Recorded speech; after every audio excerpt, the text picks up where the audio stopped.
you this evening, Brittany? I'm good. How are you? Doing well. That is the proper way to pronounce your name, correct?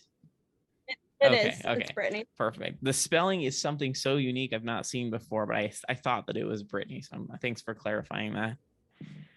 Yeah. Perfect. So I'm so excited for you to be here today because you are actually the first romance author that I've had the opportunity to speak with, which is kind of exciting because one, I don't generally read romance. So I'm very unfamiliar with the whole realm of romance. And two, I just feel like it's really exciting to see someone else's perspective with a different genre. Normally I'm talking to like fantasy, suspense authors and whatnot. So that's exciting. I'm curious to know, where are you in your author career as of now? How long have you been writing? My first book was published in 2014, but I've pretty much been writing for as long as I can remember. But And yeah, are you independently published, or do you have like a small I am. publisher? No, I'm Okay. independently published. So what made you decide to go with independent publishing for 2014? So it's 7 years ago. Yeah. So I was trying to pitch some of my books to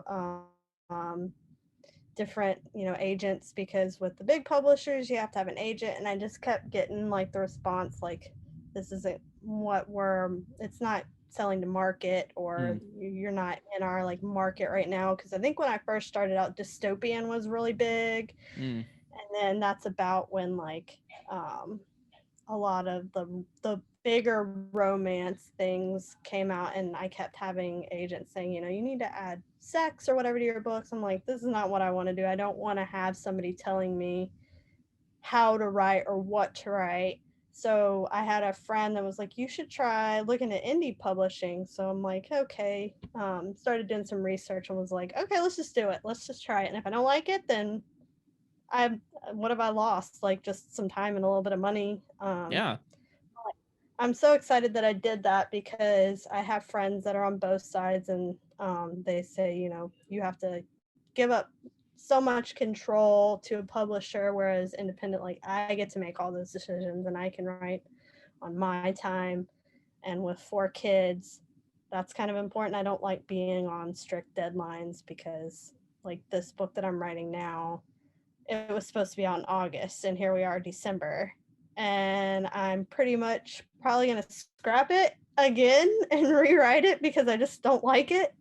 And so because I'm independently published, I can do that. I don't have to stress about it, and I'm not putting stuff out that I'm not proud of. I think that's amazing. And I totally agree. That's part of the reason I decided to go with indie publishing as well. We won't go into my story because, people have heard that. But I think it's great that you said the complete control. And, the part of the reason I started this podcast, The Casual Authors, because many of us, like you and me, have just so many other responsibilities. I mean, 4 kids, that's a lot going on, right? With, school and activities and all sorts of things. Just running a house. And I believe your husband was probably away from home for some time, right? Because he was in the military, right? Correct? Yeah, he was deployed for a year, and then my daughter had some health issues. So that year I thought I wasn't going to put anything out, and it ended up being like that was my outlet, but I wasn't on like a deadline. So I'm like, I don't have to push this out, but I'm writing to like, it was like therapy just to kind of cope with everything that was going on. And I ended up putting like 2 books out that year, which is unheard of for me. I'm like 1 a year if I'm lucky. That's awesome. That's great. So yeah, it was really good. And it's, like you said, the creative freedom. Like if I don't like a cover, I just finished working on a cover. I can just tell her like, hey, I don't like it. Let's try this. Whereas when you're traditionally published, it's like whatever the publisher wants goes, and you don't have quite as much control over it. And if you don't like it, oh well. And this one I could kind of like play around and do what feels right for me, which is fun. Like I don't want to give up control of my baby. Absolutely. And we shouldn't have to, right? And once again, this is not, and I know you're not saying this, and I'm not saying this is in no way a knock on traditional publishing. It just really comes down to, as an author, where do you prefer your rights to stay, or, to give certain rights? And I agree with you. I think there's a sweetness to that independent publishing, to having full control over things like covers, like you said, and content. And some people like giving that control over, and some people like, so you make the decisions for me, and that's fine, but I like having Control. I like being able to say, nope, I don't like it. Let's start it over. Or like with the book that I'm writing now, like I don't like it, so I'm gonna scrap it and write it over. If it was with an editor or a publisher or something, and be like, this is what you need to write, especially with romance, it's like, okay, you need to add sex scenes. Well, I don't like writing those, and I don't want them in my book, so I get to make that call, not a publisher or not an agent. And that's actually a perfect segue, because I just want to clarify, so you write Christian romance specifically, correct? Mm-hmm. So yes. Generally clean, non-spicy, so to speak. There's all sorts of terms that you can use to describe whatever happens in romance books. Yeah. But you were telling me earlier that you're having a little bit of a hard time recognizing what specific genre your books fit in. Yeah, it was because I started writing out, my first 2 books were fantasy, and then I had this big idea for like a romance. Well, at the time, it was 50 Shades of Grey was the big thing, and I'm like, well, boy. I mean, I read them just because I'm like, what? I wanted to know what everybody was talking about. Yeah. And I'm like, okay, this is not my cup of tea, but it's really popular now. So what if we took it and made like, I want a clean romance, and I want the female to be the billionaire, not the male main character. And I wanted it to be like something that my dad wouldn't blush reading. Yeah. And I just can't write those scenes. It's always been like, those type of things are for me, it's between me and my husband, and it's not something I like read. Like if I read plenty of romance where that's in there, but I usually skip through it because it's not my thing. So I'm like, I just can't write those scenes. It's just not, when I was thinking about doing it, it was always like a brick wall. And it's like, okay, well, you can still have the romance and the tension and the chemistry without the explicit scenes. So it took me a while to kind of like say, okay, there's a market for that. I had to research and find out, like I was being told, like, you're never going to sell it. There's no sex scenes. You're not going to sell it. And I'm like, well, as a reader, I don't look for that. So there's got to be other people like me that look for the same thing. And it took me a while. And I'm like, there is an audience for that. There's whole categories on Amazon for clean romance and sweet romance. And then I'm like, okay, well, my faith is a big part of it.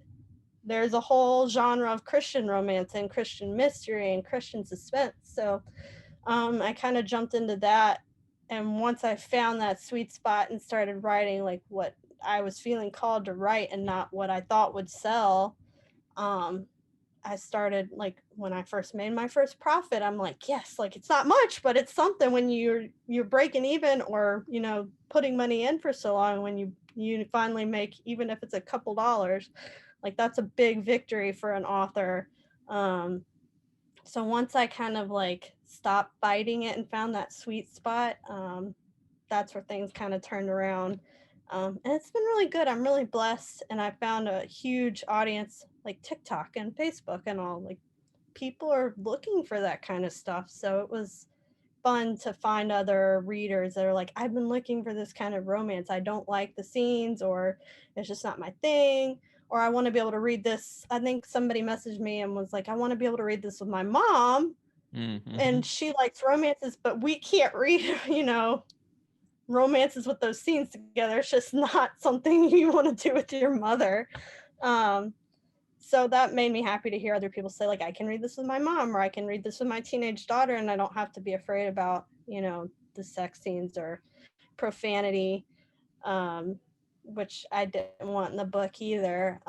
But you're writing military men, so it's like, okay, you got to get creative, because, most of them have, they let it slip. So you had to get creative with that. And I had some readers who were like, oh, I think there was one review on one of my books that was like, it wasn't realistic because all military men have sex and all military men have, potty mouths. And I'm like, it's not true. And you can write that stuff without being explicit about it. There's fade to black. There's, use your imagination. That's what reading is about, is like, you get this picture and you use your imagination to picture these things with your characters. So that was fun, like hearing other people say, this is what I've been looking for, books without this stuff, because I just don't like reading it. And that was the same thing for me, like finding other authors to connect with, especially when it seems to be like the spicy stuff seems to be what is popular right now on TikTok and all over. Facebook.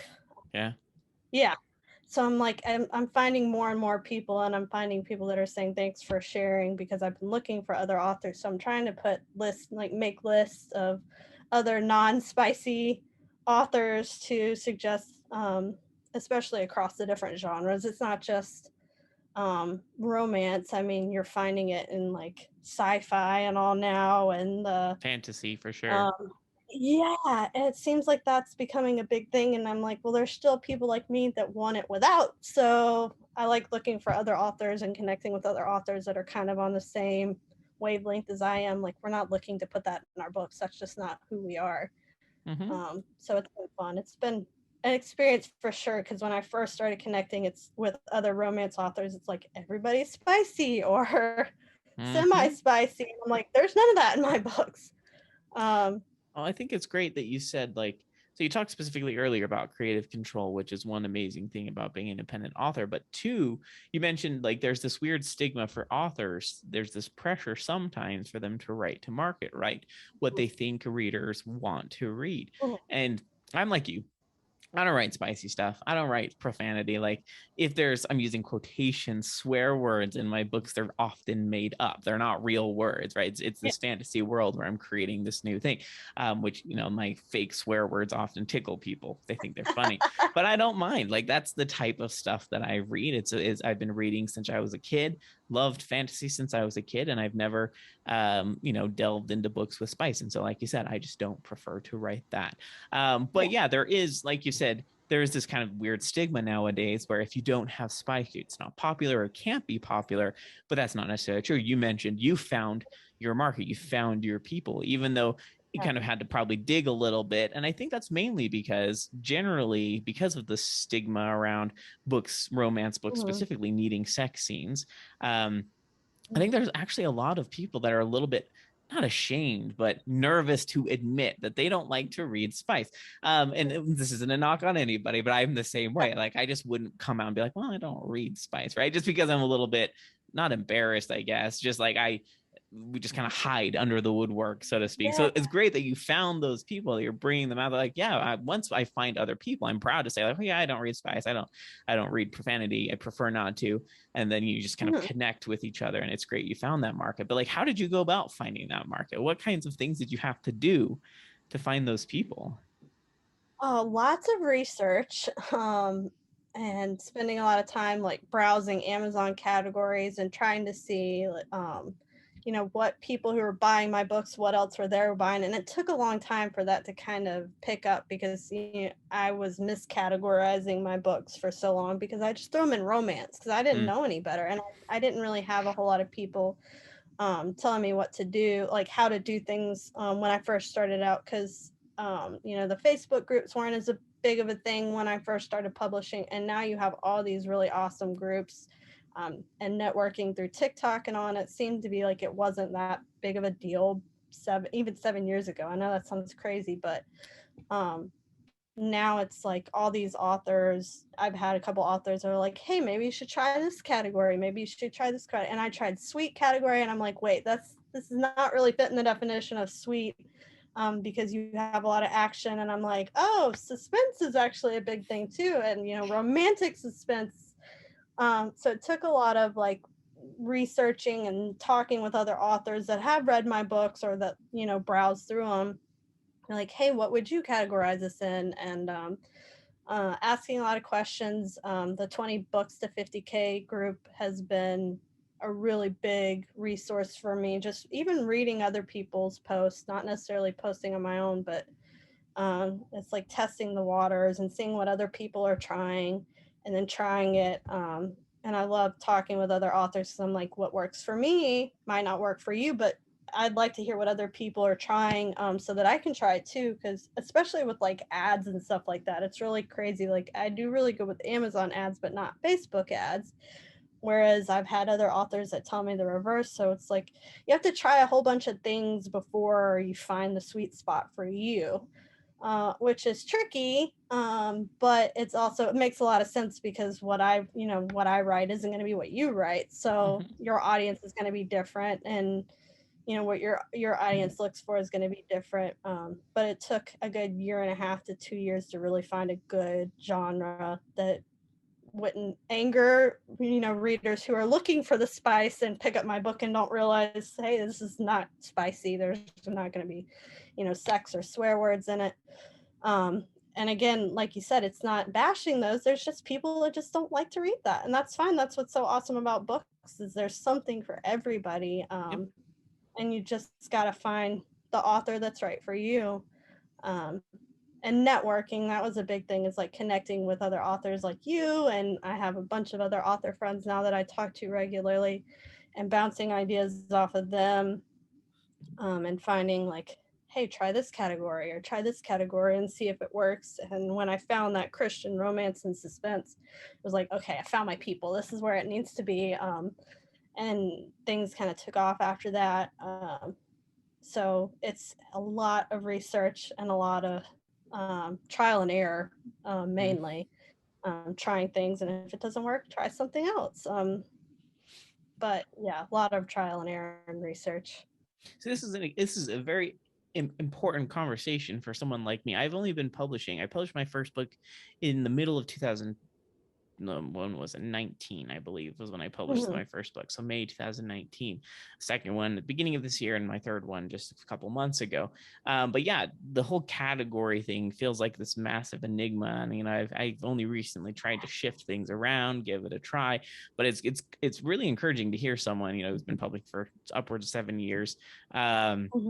And the types of experience you've had trying to trial and error, and you eventually found your spot. Just really hoping that I can find my spot. I'm having a little bit of a hard time because, once again, mine doesn't have spice as well. There's no swear words. It's just definitely a clean. So I mean, there's action, and it's there's blood, there's fighting. I mean, it's fantasy, but there's none of the other stuff. So it's just encouraging to hear that. But so are there any other challenges for writing in this genre that you found? I mean, you've talked about that having to find your audience. You've talked about kind of the flack, so to speak, that you've received from people who expected spice and didn't get it. Were there any other challenges from writing in this genre, or just writing in general, that you found? I think with the genre specific thing, a lot of people are like, oh, it's Christian romance. Like, you must be trying to shove the Bible down my throat. And I'm like, that's not what I'm trying to do. Like, I talk about God, and the character has, their faith is part of a big drive of how she and he react to, different things, and finding faith again after, losing it. So I've had a couple people that have told me, like, it's under Christian romance, but they didn't, and they're, not really necessarily Christian, but they've enjoyed reading it. It wasn't like trying to tell people, like, I'm not trying to shove the Bible down your throat. That's not what this is about. You just, faith is a big part. So it's a good category to put it in. So getting over that stigma, like people who normally wouldn't read Christian romance, trying to, tell them, like, you can still read it and not feel like I'm trying to, like, convert you. Like, I just feel like my faith is a big part of who I am, so it's gonna translate into these characters. And then my fantasy, I guess I just found Christian fantasy, and I didn't know that was a thing, and it's like mainly just like the author is a Christian, so a lot of things translate. It's like, Chronicles of Narnia is actually kind of a Christian fantasy, and people don't realize that. So finding that category was kind of cool, and seeing your book do well in a category for once, because you actually have it in a relevant category, is really cool. Yeah.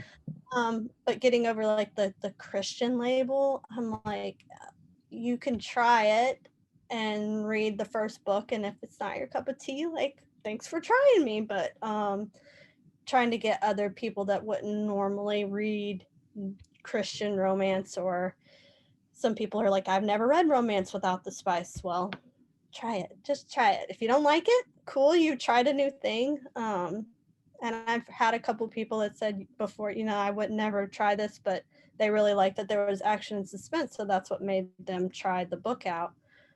So getting over the no spice, and then the Christian label, to get others who wouldn't normally read those things, has been it's been difficult, but it's been fun because I love having people message me and be like, hey, I tried your book and I normally don't read that. So that's been cool. And then just finding the time to write with 4 kids and a cross country move. And I am on the third. I've scrapped this book that I'm writing 3 or 4 times. Because it just doesn't feel right. But I found that having a writing accountability partner has been like a game changer, because I was stuck on one book and I sat down with her for a good 30 or 45 minutes and we bounced off my problems and my ideas. And I had an aha moment the other night after talking to her and then hearing her. She's had this story that she's been trying to write since her and I first kind of connected, and she's really getting into that. So it's been fun to watch her stories evolve too. So it's not just about like what I'm getting from it, but watching another author like overcome the same um, speed bumps that I've had has been really kind of cool. And watching her blossom, and um, I'm really excited to see her book come out. So it's a very beneficial relationship. And I keep telling everybody, like, find a partner, find a partner. I know it sounds crazy and I was hesitant to do it, but as soon as I did it, it was like, not only am I being held accountable to write at least several times a week, because sometimes it just doesn't happen. Everybody's like, you Mm-hmm. have to write every day. Well, with 4 kids and having some health issues myself, I'm like, it's not gonna happen every day. It just is not. But she's like, have you written this week? Yeah, I've written a little bit. Okay, well, you wrote something, so that's good. Are you not writing because you're having an issue, or are you not writing because you're not feeling good, or are you not writing because you just don't have the time? Well, if there's an issue, she's like, okay, well, talk to me about it. What's your problem? Let's talk through it. Whereas, like, I can talk to my husband or my friend about it, but they're not a writer, so they're not going to quite understand some things. Like, I found a big plot hole in my book, and I found it because she pointed it out and was like, hey, you're going to have issues with this, try this. So it's been good, because it's helped me overcome a lot of like the mental roadblocks. I'm sure you have too. Like, you overthink things. Um, and Every then even time. talking with her, talking through her issues, I'm like, hey, I'm giving her this advice. This is something I need to take in for myself for the problems that I'm having now. Um, so that's been fun, and it's been a game changer, really. Every time I find a new author, I'm like, find a partner. It doesn't even. She writes more historical Mm. romance, but it's still like, you still have the same issues. You're going to have character problems, and you're going to have characters that don't want to cooperate, and you're going to have plot holes, and you're going to run into plot problems. So her saying, okay, having an outside view, well, this is your problem, you can simplify it. That was the biggest thing, is I'm trying to overcomplicate this plot, and she's like, you don't need all that, just make it simple. Like, it still works. It's going to take care of 99% of your problems. I'm like, yes, I need to do that. So that's This been a big change, and help. That is amazing. That's actually the second time this week that I've talked to someone who recommended getting another person called it a critique partner, but I suppose it's Mhm. probably a similar experience, a specific person that you keep accountable Mhm. with, you talk to. Admittedly, I don't have one. So that's something that I would really like to have, that type of support. I agree. Your spouse is definitely someone who cares about motivating you and helping you feel good about what you're doing. However, they don't have quite the deep understanding of this. These are the problems that an author experiences. So that's something we could probably do a whole session on critique Yeah. or accountability partners, and perhaps I will with you another time someday. But the one thing that I am a little bit curious about is, how did you find this individual? Is it someone that it was a friend that you've known for some time, or did you meet them kind of happenstance via social media? I'm just curious to know how that relationship was found. So it was in another romance Facebook group. So I found this group because of an author friend. Her husband was in the Coast Guard too, and we ended up living like 5 minutes down the road from each Oh, other cool. until we both moved. And she's like, get on my romance group. I've been on her podcast a few times, and it's been really fun because they do have like a mix of romance authors. But they posted like, hey, are you looking for an accountability partner? and you comment and you said, hey, I'm looking for someone that I was looking for someone that wrote clean or sweet or, suspense or something along that line. And she was historical romance, but she's like me. She doesn't write, explicit scenes. She doesn't write profanity. And we started talking and realized that we were a good fit. So I'm like, hey, let's try, we try to sprint once or twice a week together, and that we make sure like we're getting some kind of writing in that week. And then there was a week I couldn't really write because I wasn't feeling good. She's like, hey, I need you to still message me and be like, have you written today? If you haven't, you need to get on and write today. So it was another relationship that blossomed out of like networking and finding a good group. That's a big thing I tell newbie authors. I'm like, find Facebook groups or TikTok groups or Discord groups or something, because you're gonna find something, you're gonna get something out of it, whether it's advice or an accountability partner. You can talk to other authors and find out what didn't work for them.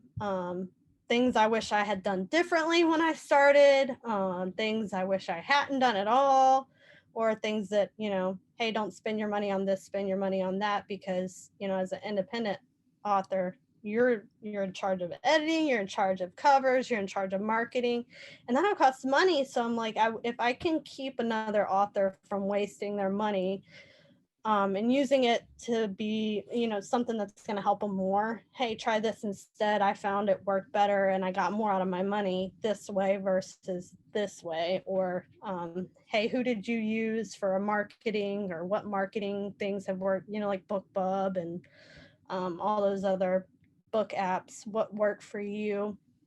What did you feel like you flushed your money down the toilet with?